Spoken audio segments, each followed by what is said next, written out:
मान्यवर मंत्री संपत चंद्र स्वाई महोदय, मान्यवर सांसद भुवनेश्वर श्रीमती अपराजिता षडंगी महोदया, मान्यवर विधायक खोर्धा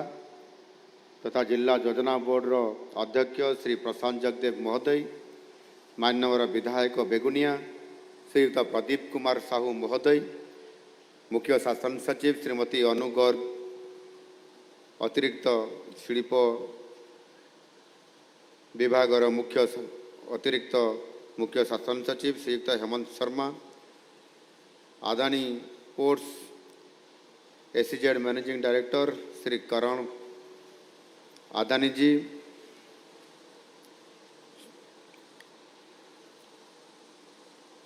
कलेक्टर खोर्धा श्रीयुक्त अमृत ऋतुराज, आज शिलान्यास और उद्घाटन हेउतुवा विभिन्न कंपानीर समस्त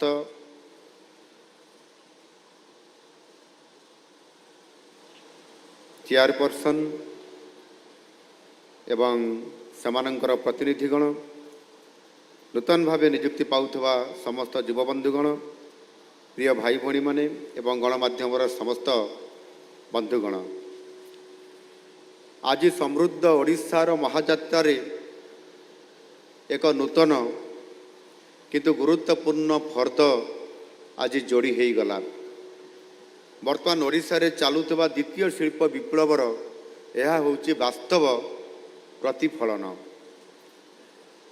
खोर्धा और बेगुनिया अंचल आज 36 गोटी शिल्प प्रकल्पर शिलान्यास और उद्घाटन करागला, जहा फल 29,000 नूतन नियुक्तिर सुजोग सृष्टि है एवं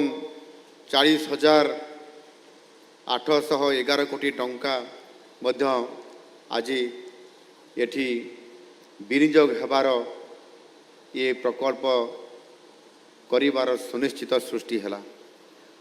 59,000 नुआ नियुक्ति कौन सी दृष्टिकोण एक छोट उपलब्धि नुहे। पूर्वर आम सरकार यही 18-20 मास मध्य प्राय 2.5 लाख कोटी टंकार 109टी प्रकल्पर शिलान्यास और उद्घाटन कर सारी आ द्वारा 1,76,000 नियुक्ति सृष्टि हो सारी। आज यही कार्यक्रम रे आउ 40,811 कोटी टंकार पुंजीनिवेश आज होइछि एवं 59,000 नियुक्ति सृष्टि हेबार ये सुनिश्चित हो पारि। मु पूर्वर अनेक थर कही आगामी दशंधि होउछि ओडिशार युववर्गंकर पई एक सुवर्ण जुगर आयमारंभ। आमे देखुवा प्रत्येक स्वप्न आज वास्तव रूप नौछि। शिल्पायन रही महाकुंभ युवपीढ़ीर आशा और आकांक्षा को पूरण करिबारे राज्य अर्थनीति को एक नूतन दिशा देबारे ये निश्चित भाव में आग को दृढ़तार सहित आग को बढ़ुछि। यह केवल एक शिल्पभित्तिक समावेश नुहे, बरं यह समृद्ध ओडिशा गठनर एक महान यज्ञ। आम सरकारंकर यह होउछि पंचम शिलान्यास एवं उद्घाटन ये होउछि पर्व। आप माने समस्ते जानिथिबे आमे प्रथम आमे 3 एप्रिल 2025 रे यही खोर्धा जिलार हलदियापदा ठारे आमे प्रथम आमर शिलान्यास एवं शुभ उद्घाटन ये उत्सव आपण मानकर पाखरे आमे रखिथिलु। सेही भली भाबरे आमे जाजपुर कणिंगनगर ठारे 22 मई 2025 रे एवं 5 जून 2025 रे छत्रपुर गंजाम रे, ओईओटी भुवनेश्वर रे 15 सेप्टेम्बर 2025 रे, 27 जनवरी 2026 रे संबलपुर ठारे एवं 28 जनवरी 26 राउरकेला ठारे यही भली भाव में 5टी आमे शिलान्यास उद्घाटन पर्व आमे करि सारिछु। आज जो खोर्धा जिलार जो 24 प्रकल्पर 21,778 कोटी टंका एवं 40,000 निजुक्ति जदि यह आम जदि मिसेबा गत हलदिया पदा ठारे एवं आज ये जो प्रकल्प है से समुदाय 27,594 कोटी टंकार निवेश बा विनियोग एवं 77,000 निजुक्तिर सृष्टि हेबार ये सुनिश्चित ये केवल आपंकर खोर्धा जिले में थरे आपण माने निश्चित भाव में जहाँ भावुले शिल्प हम एवं कल कारखाना गढ़ी उठब आम अंचल किंतु आम अंचल पिला माने एथिरे निजुक्ति पाइबार सुजोग पाइबे तो वास्तविक एभली भाव में अनेक आशा आकांक्षा भितर आपण माने मध्य बहुत समय भावती जे आम पिला मानकर भविष्य कौन हम आम पिला माने केमती निजुक्ति पाइबे चाकरी पाइबे जॉब पाइबे एवं समाने ये शिल्प सहित उड़ीसा सरकार सहित जोड़ी हेबे आज से समय आपंकर हाथ मुठारे आज ये कार्यक्रम आज आउ से समय नहीं जे आमको अपेक्षा करने पड़ो आउ से आज आम गोटे पर गोटे शिखर ये स्तर को पहुँची जाऊँ एथिरे गोटे कथा देखंतु आज मंचरे बसी आज अनेक उद्योगी पुंजीनिवेशकारी जो माने एटी चेयरमैन अच्छी मैनेजिंग डायरेक्टर अच्छी जो माने विभिन्न शिल्पर मालिक अच्छी आज आपण मानकर गहन आज एटी उपस्थित रहीकि आज सुनिश्चित कर दौरान सारा भारत वर्षरे जे ओडिशा एक शिल्पर हब हम आउ से माने आमको ये उपस्थित रही प्रमाणित कर जाउछंती जे ओडिशा एक उत्कृष्ट राज्य जोटिकी आमे शिल्प इन्वेस्टमेंट करिबारे असुविधा नहीं समस्त प्रकार सुविधा सुजोग आज ओडिशा सरकार आमको दौरान एवं से ये सभा हवा पूर्वर मध्य आमे गोल टेबुल बैठक जो बसीलु समस्त शिल्प उद्योगी मानकर सहित समस्ते समस्ते अत्यंत ये काम पाई खुशी अच्छी से दिन जो 3 अप्रैल 2025 रे जो प्रोजेक्ट गुड़िक आम ग्राउंड ब्रेकिंग करूँ आज तार शुभारंभ बा आज तार शुभ उद्घाटन आम कर सुजोग पाइलु ये कम दिन में से आसिक प्रोजेक्ट करें बाँपटे आमर जो ये रही समस्त प्रदर्शनी रही ये आम भितर आम आज देखापी पाइलु जे से आज तांकर प्रोजेक्टर काम शुभारंभ कर सारी ये वास्तविक ओडिशा पाई गोटे आम पाई बड़ सुजोग आ से सुजोग रे आमे आज आमे ताहार संपूर्ण भाव में लाभ उठे चलीचु ओडिशा एक निर्दिष्ट लक्ष्य द्रुत गति रे ये अग्रसर होउची शिल्पायन दृष्टिकोण निर्वाचन पूर्व आम प्रतिश्रुति भी देइथिलु यही कार्यक्रम गुड़िक जरिया आम शिल्प समृद्धिर लक्ष्य को स्टेप बाय स्टेप पूरण करुछु आज जो प्रकल्प गुड़िकर शुभारंभ है से अधिकांश 2024 जून मास पर यह अप्रूवाल होता अनुमोदित होता एणु गत जून रू ये जून है नहीं ये अप्रैल मास अर्थात 10 मास 11 मास 9 मास सुधा आम से प्रकल्प गुड़ी को आज ताहार शुभारंभ करिबारे सक्षम हो पारिछु अल्प समय मध्य उत्पादन आरंभ हवा आमर ये दक्षतार होउची प्रमाण तेणु आमे केवल प्रतिश्रुति देउना कार्यकारी मध्य आमे ताकू प्रमाणित करूछु व्हाट वी से वी डू जहाँ कहू ताहा करिकी देखाऊ यह ही नुआ ओडिशा और विकसित भारतर ये परिचय एवं आमर प्रतिबद्धता आगामी 2-3 वर्ष ओडिशा केवल संभावनार राज्य होकर रही नहीं बरं यह एक पूर्ण समृद्धि संपन्न राज्य भाव विश्व दरबार रे आज उभा होइछि एवं भारत वर्ष रे आमर श्रेष्ठता इन्वेस्टमेंट दृष्टिकोण कार्यकारिता दृष्टिकोण आज आमे संपूर्ण भाव रे रेडी टू इंडस्ट्री दृष्टिकोण आज ओडिशा भारत वर्ष रे स्वतंत्र स्थान हासिल करी आमे सबुठारु शीर्ष रे अछंती यशस्वी प्रधानमंत्री श्री नरेंद्र मोदी जी आत्मनिर्भर भारत परिकल्पनार ये सफल रूपायन रे ओडिशा एक मुख्य और शक्तिशाली स्तंभ हो साजिब पूर्वर आमको जो सामग्री विदेश आमदानी करने पड़ूला सेगुड़िकर एवं आम खोर्धा माटी तैयारी हेब यही सफलता आम गर्व और निश्चित भाव में गौरवर विषय। ओडिशा रे निर्मित सामग्री विश्व बाजार को जीव एवं आम शिल्प व्यवस्था को आहरी स्वावलंबी कर गढ़ी तोड़बारे सहायक हब।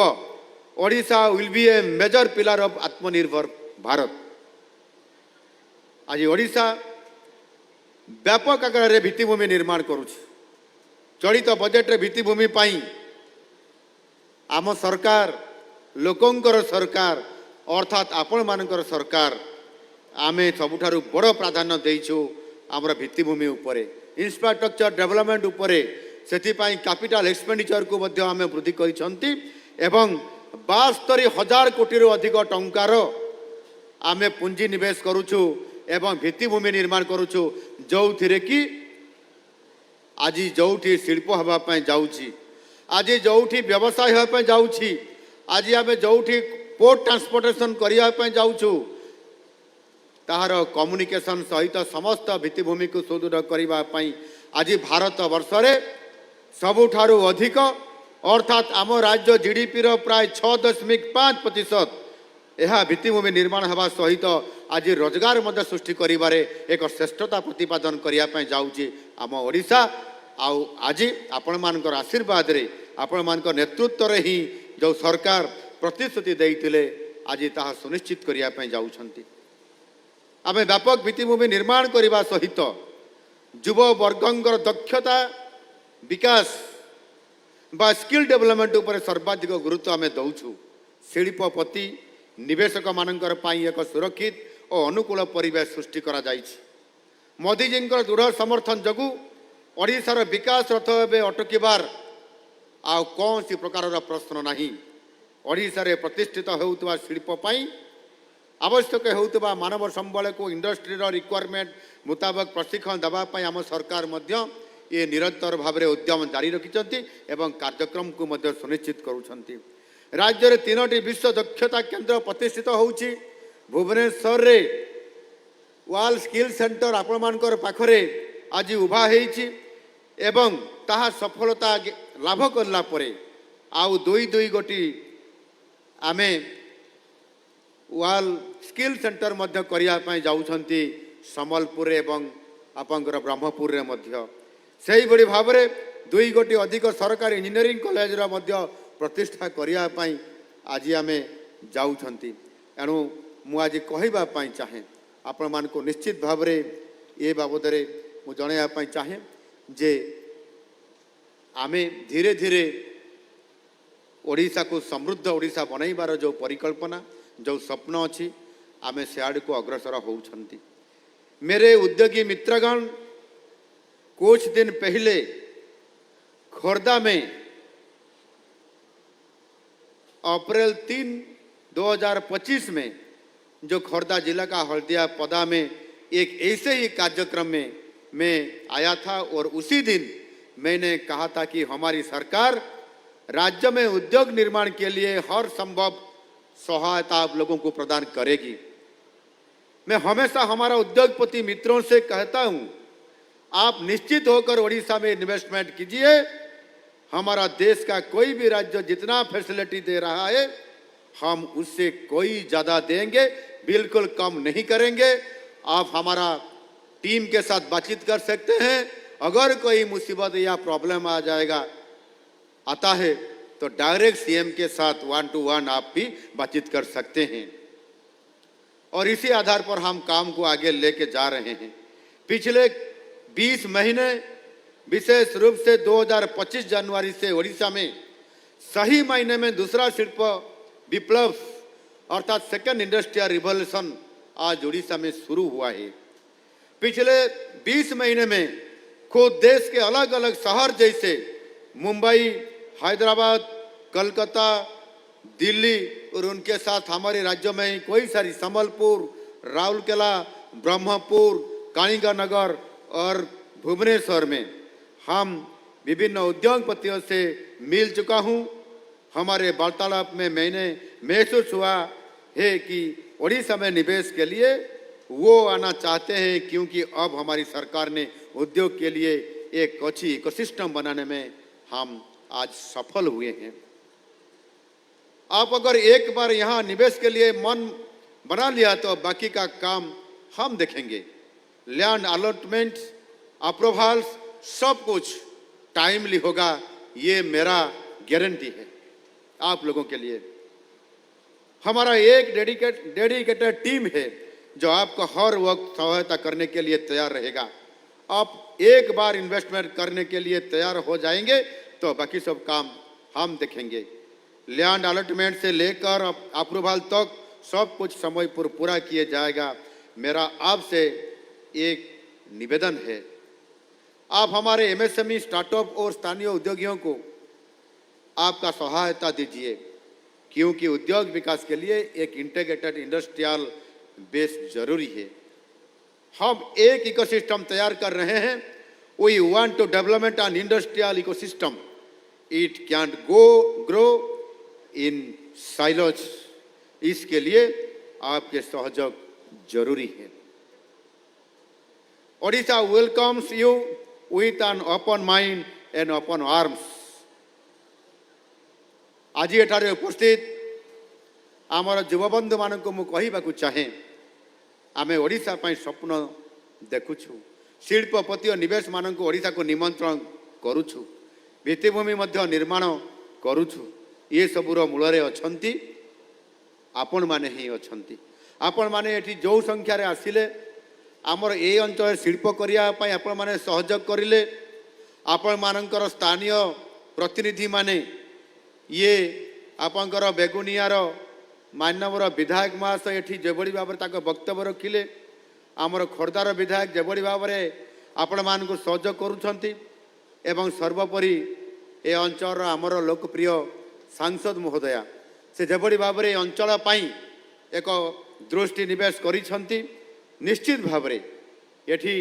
आपण मानकर इन्वेस्टमेंट बहुत बढ़िया पाई जाउछि। आउ सेथि पाई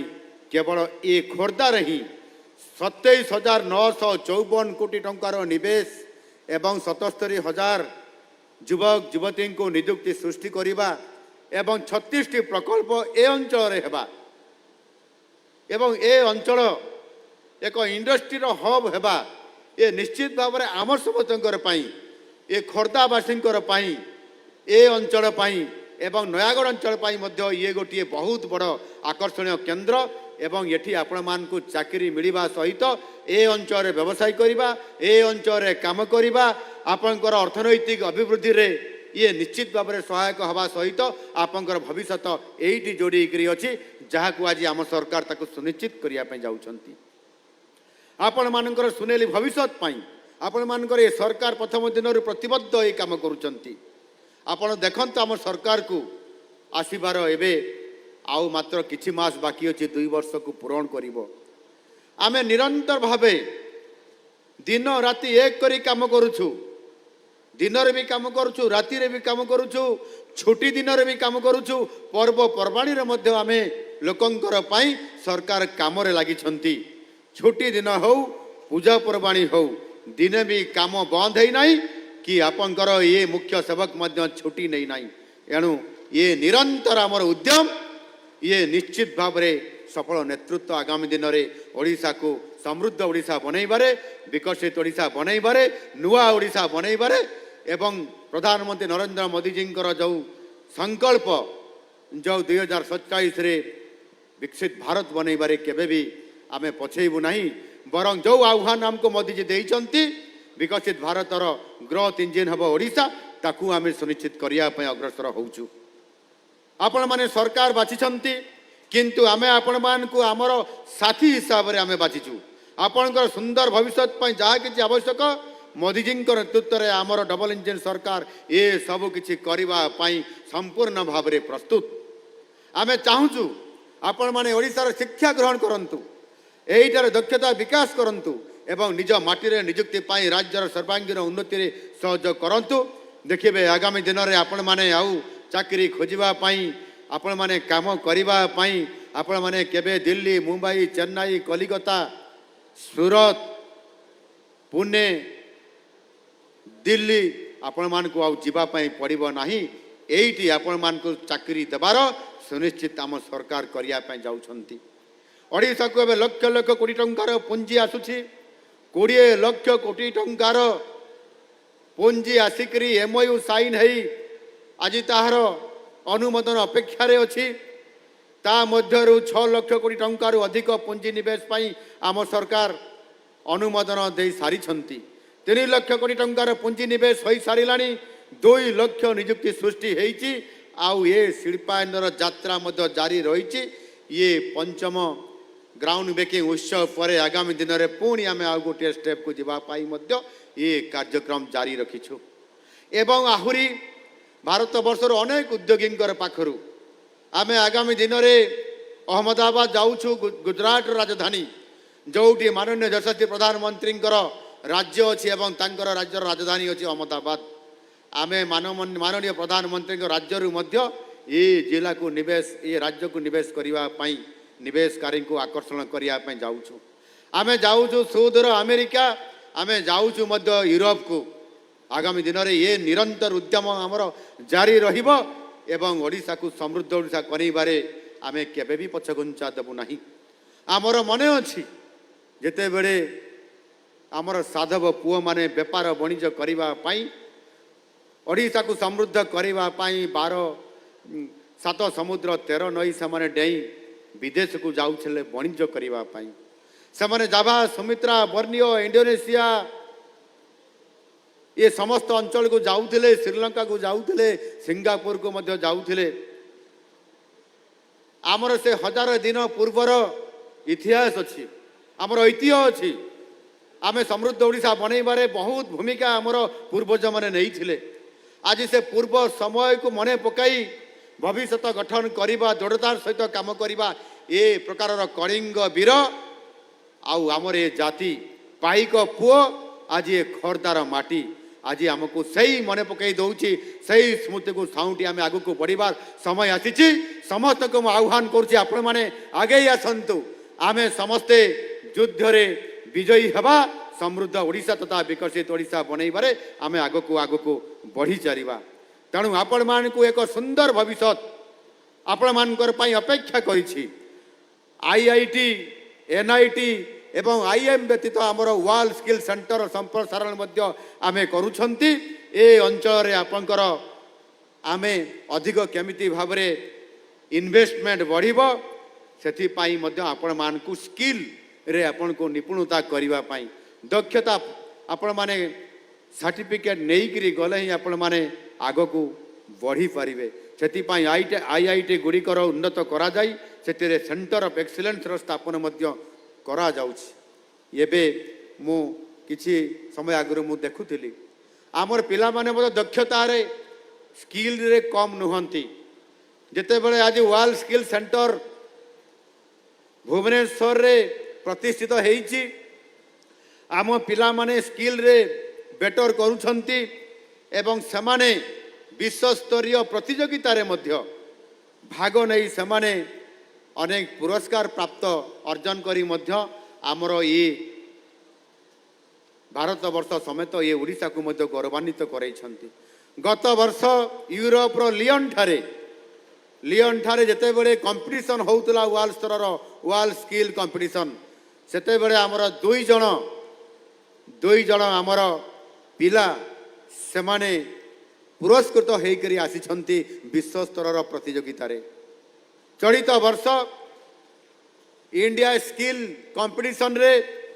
ओडिशा प्रथम स्थान अधिकार करिछि ओडिशा प्रथम स्थान अधिकार करिछि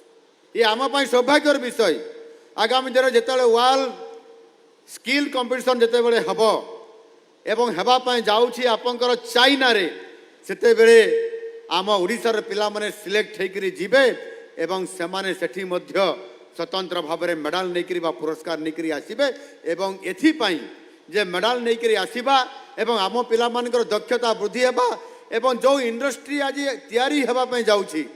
इंडस्ट्री रेडी हेबापई आमको पढ़िया पड़ो अर्थात जो इंडस्ट्री रे जो प्रकार स्किल रे पिला को दरकार हेबो आमे रेडी थिले तो एणुक आमको से आम पिला मानकु से रेडी करने पड़ो आउ से आम centre of excellence skill centre हो आईटीआई सेंटर हो डिप्लोमा एवं डिग्री इंजीनियर रो आईटी रो जेकोसी क्षेत्र हो ସେମାନେ IIT ହୁଅନ୍ତୁ, NIT ହୁଅନ୍ତୁ, II ହୁଅନ୍ତୁ, ତାକୁ ଆମକୁ ଇଣ୍ଡଷ୍ଟ୍ରି ରେଡ଼ି କରିବା ପାଇଁ ପଡ଼ିବ। ସେଥିପାଇଁ ଆମେ ସମସ୍ତ ପ୍ରକାରର ପ୍ରସ୍ତୁତି କରାଇ ସାରିଛୁ। ଭିତ୍ତିଭୂମି କ୍ଷେତ୍ରରେ ଓଡ଼ିଶା ସରକାର ଯେଉଁ ପଦକ୍ଷେପ ନେଉଛନ୍ତି ଆପଣମାନେ ଉଣା ଅଧିକ ଜାଣିଛନ୍ତି। ଆଜି ଆପଣମାନଙ୍କର ଏ ଅଞ୍ଚଳ ଦେଇକରି ଆଜି CRRR ଆଜି ହେବା ପାଇଁ ଯାଉଛି, ଅର୍ଥାତ୍ କ୍ୟାପିଟାଲ ରିଜିଅନ୍ ରିଙ୍ଗ ରୋଡ୍ ଇଏ ଖୁବ୍ ଶୀଘ୍ର ଆରମ୍ଭ ହେବା ପାଇଁ ଯାଉଛି। ଏହି ରିଙ୍ଗ ରୋଡ୍ ଭୁଇଁପୁର ଦେଇକରି ରାମେଶ୍ୱର ପର୍ଯ୍ୟନ୍ତ ଯିବ। ଆଜି ଆମେ ଭୁଇଁପୁରରେ ଅଛନ୍ତି, ଏ ଭୁଇଁପୁର ଦେଇକରି ଆପଣଙ୍କର ring road capital ring road ଯାଉଛି। ଇଏ ଏପଟେ ଆପଣଙ୍କର ରାମେଶ୍ୱରର ଟାଙ୍ଗୀ ପର୍ଯ୍ୟନ୍ତ ଯିବ ଏବଂ ଏପଟେ ପଛପଟେ ବାଙ୍କି ଦେଇକରି ଆପଣଙ୍କର କଟକ ଆଗରେ ଚୌଦ୍ୱାର ଦେଇକରି ଆପଣଙ୍କର ଟାଙ୍ଗୀର ସେଇ ଆପଣଙ୍କର ଚୌଦ୍ୱାର ଦେଇକରି ଆପଣଙ୍କର ଚୌଦ୍ୱାର ପରେ ଟାଙ୍ଗୀକୁ ପୁଣି ପହଞ୍ଚିବ। ଅର୍ଥାତ୍ ଟାଙ୍ଗୀରୁ ଟାଙ୍ଗୀ ଇଏ ଭୁଇଁପୁର ଦେଇକରି ଇଏ 6 ଲେନ୍ର ଏକ ଭିତ୍ତିଭୂମି ଗୋଟିଏ 6 ଲେନ୍ର ରାସ୍ତା ଯିବ ଏବଂ ଏ ଅଞ୍ଚଳ ଆପଣଙ୍କର ଭାରତର ମାନଚିତ୍ରରେ ସ୍ୱତନ୍ତ୍ରତା ଲାଭ କରିବ।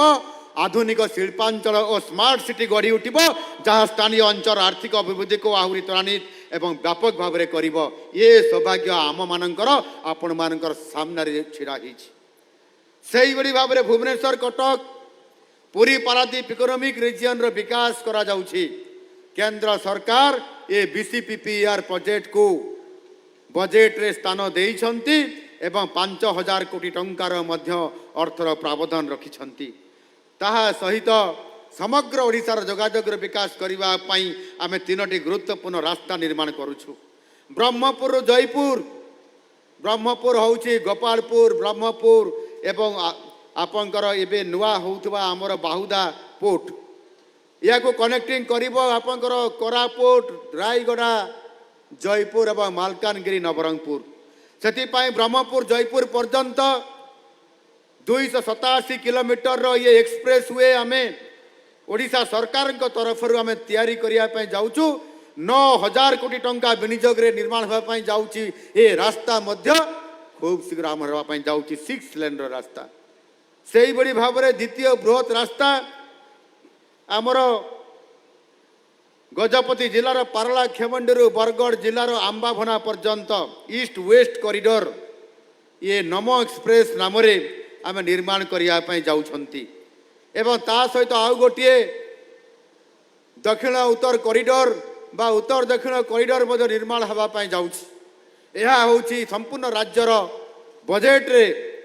ଆମେ କରିବା ପାଇଁ ଯାଉଛୁ। ମାଲକାନଗିରି ଜିଲ୍ଲାର ମୋଟୁରୁ ମୟୂରଭଞ୍ଜ ଜିଲ୍ଲାର ତିରିଙ୍ଗ ପର୍ଯ୍ୟନ୍ତ 969 କିଲୋମିଟର ଦୀର୍ଘ ଏ ରାସ୍ତା ଅଟଳ ଏକ୍ସପ୍ରେସ୍ ୱେ ନାଁରେ ଆଜି ନିର୍ମାଣ ହେବା ପାଇଁ ଯାଉଛି। ସାମୁଦ୍ରିକ ବାଣିଜ୍ୟର ପୁନରୁଦ୍ଧାର ପାଇଁ ବାହୁଦାରେ ସ୍ୟାଟେଲାଇଟ୍ ପୋର୍ଟ,